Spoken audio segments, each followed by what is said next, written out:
رسول اللہ صلی اللہ علیہ وسلم جب رجب کا مہینہ شروع ہوتا تھا دعا مانگتے تھے اللہم بارک لنا فی رجب و شعبان وبلغنا رمضان، اے اللہ ہمارے لیے رجب و شعبان میں برکت دیجیے اور ہمیں رمضان تک پہنچائیے۔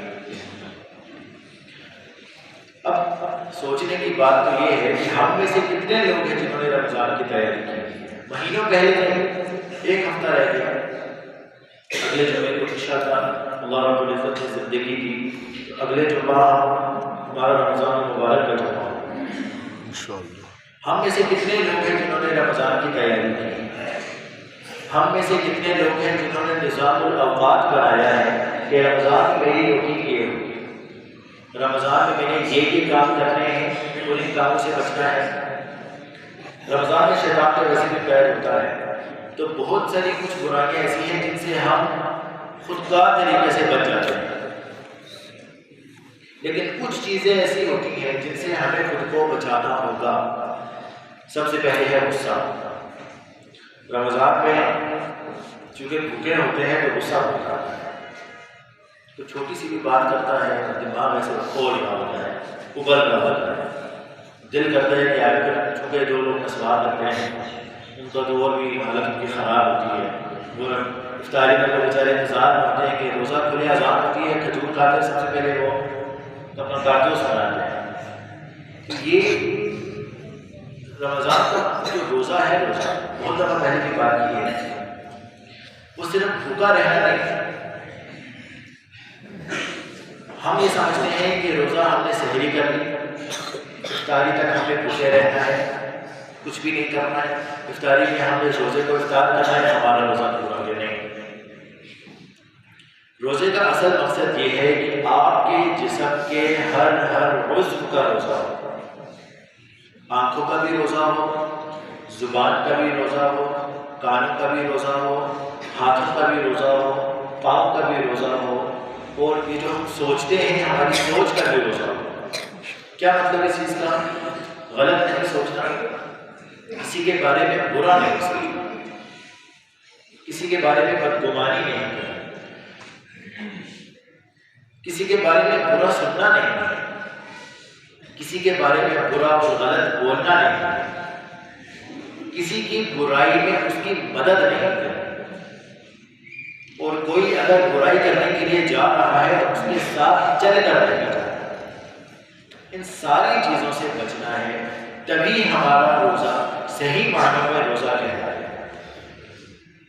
یہ فی الحال شروع میں جذبات بڑے ہوتے ہیں، یہ طے کرنا بڑا آسان ہوتا ہے کہ ایسے کرنا ہے، لیکن بہت مشکل ہوتا ہے خود پہ قابو کرنا، دوسروں کے بارے میں برا سوچنے سے، برا کہنے سے اور برا سننے سے خود کو بچانا بہت مشکل کام ہے۔ اور رمضان میں حقیقی مشق اسی چیز کی ہوتی ہے۔ لیکن ہوتا کیا ہے، ہم صرف بھوکے رہتے ہیں۔ فضائل اعمال میں حدیث ہے، اکثر لوگوں نے سنی ہوگی کہ رمضان کے مبارک مہینے میں کہ جو لوگ روزہ رکھتے ہیں بجز بھوکا رہنے کے ان کو اس روزے کا کوئی فائدہ نہیں۔ وہ کیوں نہیں ہوتا؟ کہ ہمارے اعمال ویسے نہیں ہیں جیسے ہونے چاہیے، ہمارا طور طریقہ ویسا نہیں ہے جیسا ہونا چاہیے، ہمارا رویہ دوسروں کے ساتھ ویسا نہیں ہے جیسا ہونا چاہیے۔ رمضان کے مبارک مہینے میں طبیعتوں میں نرمی آتی ہے، لیکن اس کے باوجود ہمارے دل سخت ہوتے ہیں، اس کے باوجود ہم سخت فیصلے کرتے ہیں، اس کے باوجود کسی کے ساتھ ہم بھلائی نہیں کر پاتے۔ یہ کیوں ہوتا ہے؟ اس لیے کہ جو رمضان کے علاوہ کے جو 11 مہینے ہیں، اس 11 مہینے کی جو روٹین بنی ہوئی ہے ہماری، وہ رمضان میں آ کے ختم تو نہیں ہو سکتی۔ آپ نے بچے کو الٹے ہاتھ سے لکھنا سکھایا، اب کوئی ایسا معاملہ ہو گیا، آپ کو خیال آیا کہ وہ بچہ تو الٹے ہاتھ سے لکھ رہا ہے، اب اس کو سیدھے ہاتھ سے لکھوانا چاہیے، مناسب نہیں ہے الٹے ہاتھ سے لکھنا، یہ الٹے ہاتھ سے کھانا کھا رہا ہے۔ اکثر بچے کھاتے ہیں جو بائیں ہاتھ سے ہاتھ کام کرتے ہیں، اب اس کے یہ والی عادت چھوڑوانے کے لیے اور دائیں ہاتھ سے اس کو کھلانے کے لیے ہر وقت اس کے سر پہ رہنا ہوتا ہے، یہ بہت مشکل سے وہ عادت چھوڑتی ہے۔ تو پھر 11 مہینوں کی جو ہماری روٹین ہے پہلے ہم نے اس کو تبدیل کرنا ہے، پھر ہمارا رمضان کا مہینہ چلے گا۔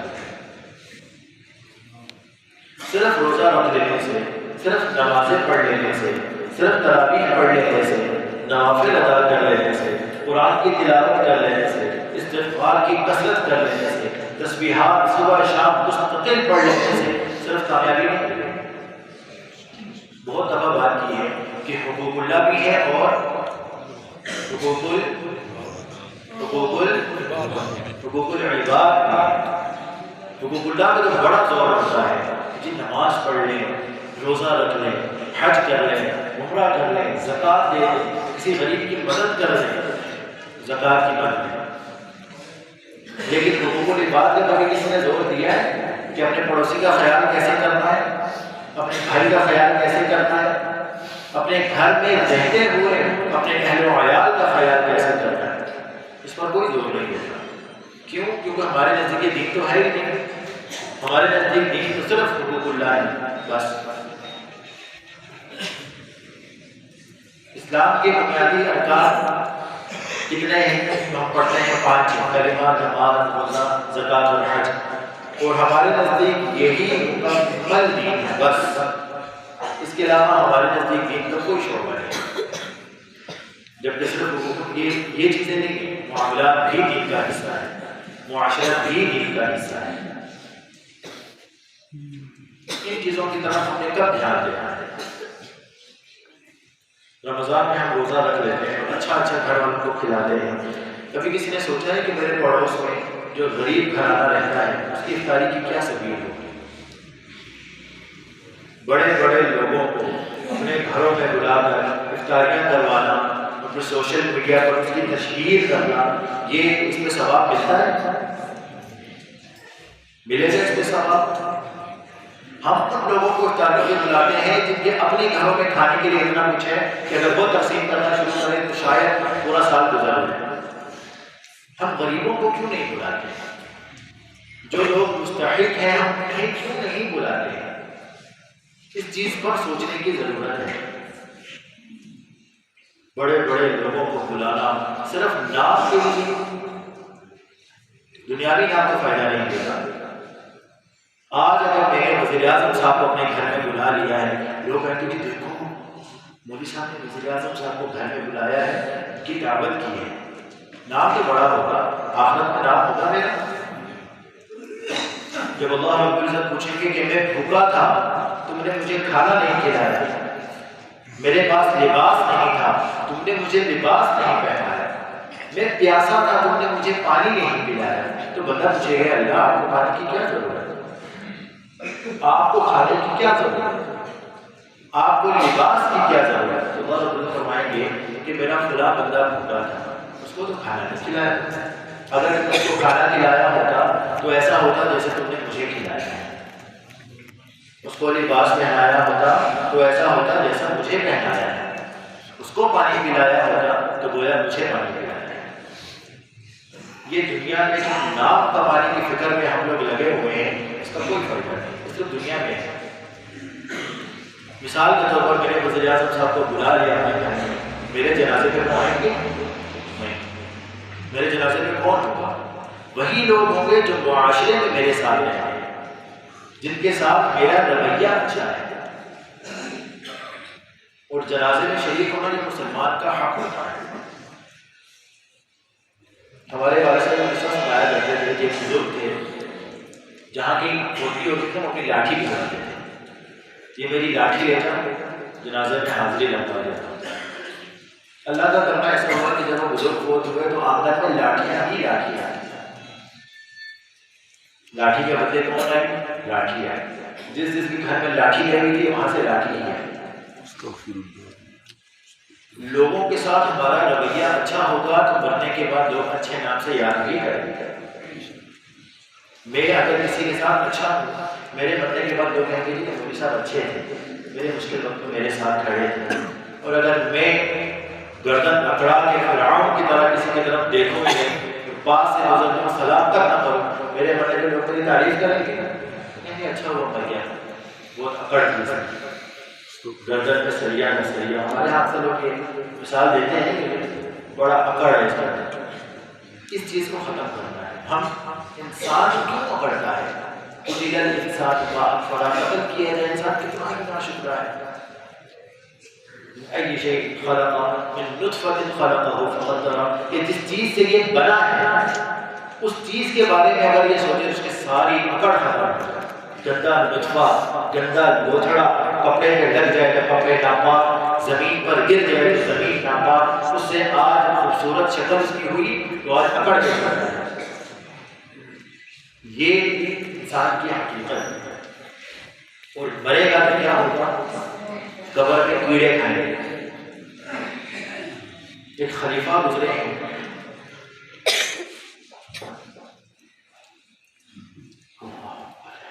عباسی خلیفہ ہے. عباسی کے بارے میں مشہور ہے کہ خلفاء کے بارے میں کہ عیاش بھی بہت تھے، ظالم بھی بہت تھے اور جابر بھی بہت تھے. غالباً معتزد باللہ تھا یا معتصم باللہ تھا، نام میں مجھے اشتباہ ہو رہا ہے. اور بہت زیادہ اس کا رعب اور دبدبہ ہوتا تھا. آنکھیں ہر وقت لال سرخ انگارہ اس کی آنکھیں بنی رہتی تھی. کوئی اس کی آنکھوں میں دیکھ کے بات نہیں کر سکتا تھا. لوگ ڈرتے تھے. نظریں جھکا کے بادشاہ نے کہا جب مرا کفن میں لپیٹ دیا گیا تو کفن میں ہلچل. بیٹوں نے شور مچایا کہ ہمارا باپ زندہ ہے. اس وقت کے جو ولی تھے، عالم تھے، بزرگ تھے، وہ پاس کر رہے باپ زندہ نہیں ہے. عذاب جلدی شروع ہو گیا. تو جب کفن ہٹا کے دیکھا تو چوہا دونوں آنکھیں نکال کے کھا چکا.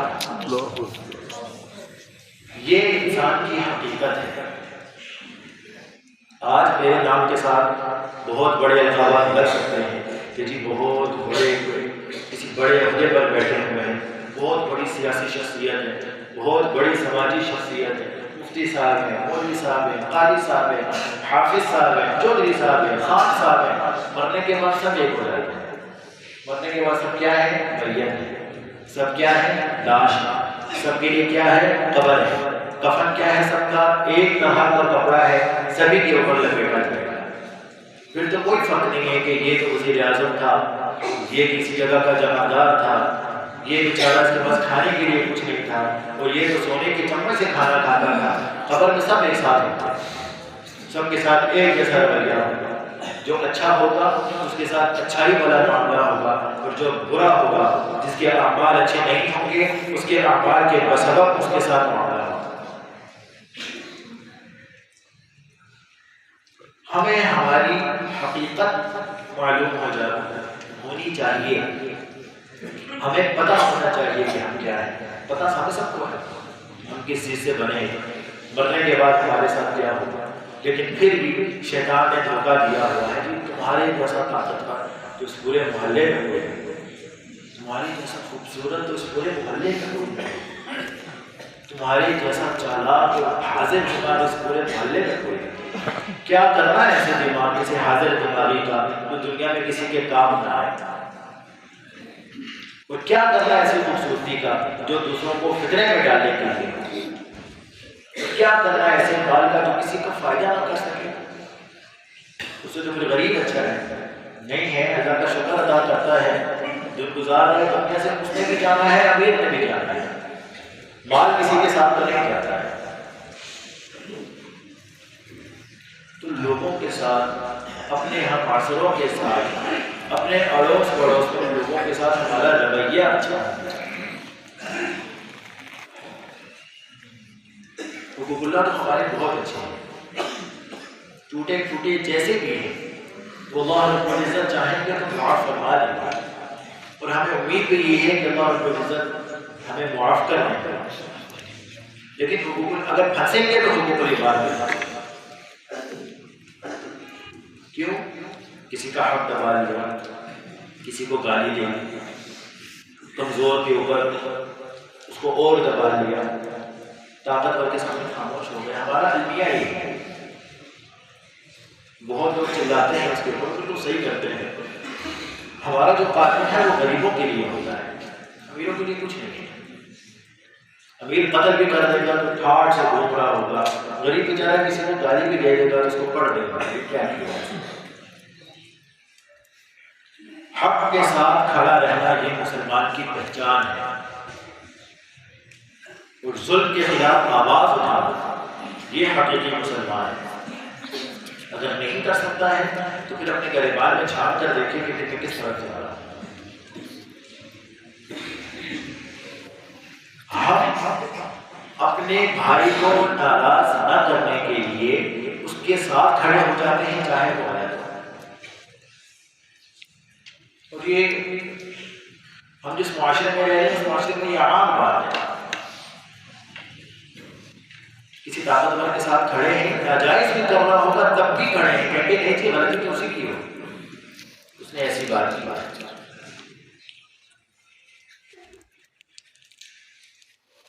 تو ان چیزوں کے اوپر سوچنا ہے۔ نمازیں ہماری شاید پوری ہوں، حج اور عمرے ہمارے اچھے ہیں، اگر میں نے کسی کی زمین دبائی ہے، میں نے کسی کے ساتھ ناحق ظلم کیا ہے، کسی کے ساتھ میں نے برائی کی ہے، اور پھر ان پیسوں سے میں عمرے کے لیے جاتا ہوں، حج کے لیے جاتا ہوں، میری وہ عبادت قبول ہوگی؟ زور سے بولیں نہیں۔ کیوں؟ کیونکہ اس میں کسی اور کے ساتھ میں نے جو ظلم کیا ہوا ہے اس کی وہ چیز شامل ہے۔ پھر ہم لوگ اتنا پیسہ کما کے کیا کریں گے؟ آج کل جو پاکستان کے جو حالات چل رہے ہیں، ذخیرہ اندوزی بہت زیادہ ہو رہی ہے، لوگوں نے ڈالر خرید کے رکھے ہیں کہ جب مہنگے ہوں گے تو بیچیں گے۔ کیا وہ مسلمان کہلانے کے لائق ہے؟ ذخیرہ اندوزی رسول اللہ صلی اللہ علیہ وسلم نے منع فرمایا ہے کہ ذخیرہ اندوزی نہیں کرنی ہے، لیکن پھر بھی ہم کرتے ہیں۔ ہم تو بنی اسرائیل سے بھی پرے ہو گئے۔ بنی اسرائیل والوں کو کیا تھا کہ ہفتے والے دن شکار کرنا تھا، کہ ہفتے والے دن مچھلی کا شکار نہیں کرنا ہے، کہ جمعے کو آ کے حوض بنا دیتے تھے، اور ہفتے والے دن مچھلی بھی بہت زیادہ آتی تھی، اللہ کی طرف سے بنائی تو مچھلی بھی زیادہ آتی تھی، امتحان لینے کے لیے ان کا ایمان کہا کرتے تو کیا کرتے تھے؟ جمعے کے دن جا کے حوض بنا لیے، مچھلی کو وہاں پہ قید کر لیتے، ہفتے والے دن جا کے پکڑ لیتے تھے، کہتے تھے ہم تو ہفتے کو تو مچھلی نہیں پکڑتے، اتوار والے دن جا کے پکڑ لیتے تھے اور کہتے تھے ہم تو مچھلی نہیں پکڑتے ہیں۔ یہ جگاڑ، یہ حیلہ، یہ اسلام میں نہیں چلتا ہے۔ دنیا میں آپ کسی کو دھوکہ دینے کے لیے کر سکتے ہیں، اللہ کی ذات کو تو کوئی دھوکہ نہیں دے سکتا، اللہ کی ذات کے ساتھ کوئی مکر نہیں کر سکتا۔ اللہ کی ہم یہ سمجھتے ہیں جی کہ ہم اگر تھوڑے تھوڑے پیسے کسی سے کاٹ کے ہم عمرے کے لیے چلے جائیں گے تو اللہ کو پتہ نہیں چلے گا، تو سب سے بڑی خامیہ ہے یہ، اپنا وقت بھی ضائع کیا، پیسہ بھی برباد کیا، جان بھی ضائع کی، اور ہم وہاں سے ہو کے آگے ملا حاصل اس کو کچھ بھی نہیں۔ اس میں کہتے ہیں کھایا پیا کچھ نہیں، گلاس توڑا گالا ہے، کوئی بڑی مثال ہے، فائدہ تو کچھ بھی نہیں۔ لوگوں کی دعاؤں سے انسان پار لگتا ہے۔ دعائیں اگر کسی کے ساتھ ہیں، والدین کی ہیں، پڑوسیوں کی ہیں، کسی غریب کی دعا بھی ہے، اسے بھی بندہ پار لگ جاتا ہے۔ تو دعائیں لینے کا اہتمام ہونا چاہیے۔ لوگوں کی جیب کے اوپر نظر نہیں ہونی چاہیے، لوگوں کے دل کے اوپر نظر ہونی چاہیے۔ کسی کے ہاتھ کی طرف نہیں دیکھنا ہے، چاہے وہ غریب ہے یا امیر ہے، کہ یہ مجھے کچھ دے دے گا، کوئی کسی کو کچھ بھی نہیں دیتا ہے۔ دنیا میں ہر انسان اپنے مطلب کے لیے دوسرے کا استعمال کرتا ہے، چاہے وہ مالدار ہے چاہے وہ غریب ہے۔ تو اس لیے کسی کی جیب کی طرف تو دیکھنا ہے، کسی کے مال کی طرف کبھی نظر نہیں لگتا ہے۔ اور یہ کچھ چیز، اب ان چیزوں کے بارے میں سوچنا پڑے گا۔ بہت دفعہ میں نے ایک بات کی ہے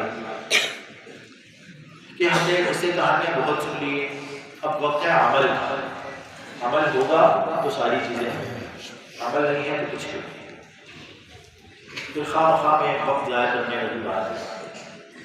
اگر خود کو مسلمان بنانا ہے تو حقیقی معنوں میں مسلمان بنانا پڑے گا۔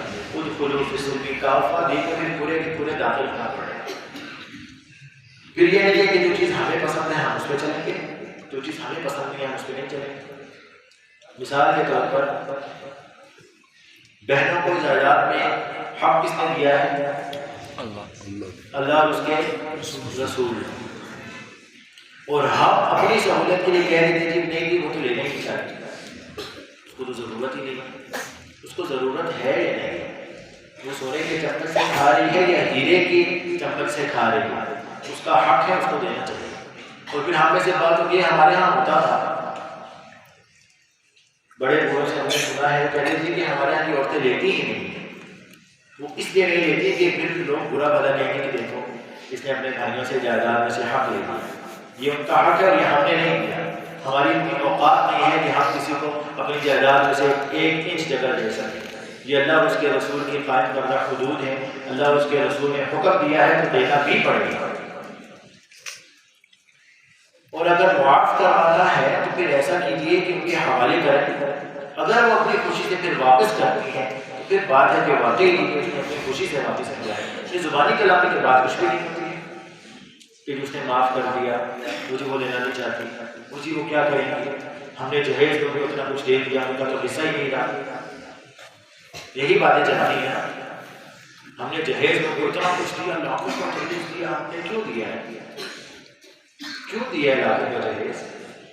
جن لوگوں کے پاس مال ہے ان کی وجہ سے غریب بیچارہ پریشان ہوتا پھرتا ہے کہ اس نے تو لاکھوں کا جہیز بیٹی کو دیا ہے، میں لاکھوں کا تو نہیں دے سکتا، کم از کم کچھ ہزاروں کا تو دے گا، اس نے تو 10 تولے سونا اپنی بیٹی کو دیا تھا، میں 10 نہیں دے سکتا، 2-4 تو دے دیں۔ ہمارے معاشرے میں جو خرابیاں ہیں وہ ہمارے اپنے ہاتھوں سے بنائی گئی، ہم نے ایسے ایسے رسم و رواج بنا لیے ہیں کہ ہمارے لیے جینا مشکل ہے، اب تو مہنگائی اتنی ہو گئی ہے، اب بیچارہ جس کے پاس مال ہے وہ بھی پریشان ہے کہ ہمیں کیا کرنا ہے۔ تو ابھی وقت ہے ان چیزوں کو سمجھنے کا، ان چیزوں سے جان چھڑانے کا، ان چیزوں کے مطابق اپنی زندگی کو بدلنے کا، تو کوشش کریں گے جو کچھ کہا سنا اللہ رب العزت اس کو عمل کرنے کی توفیق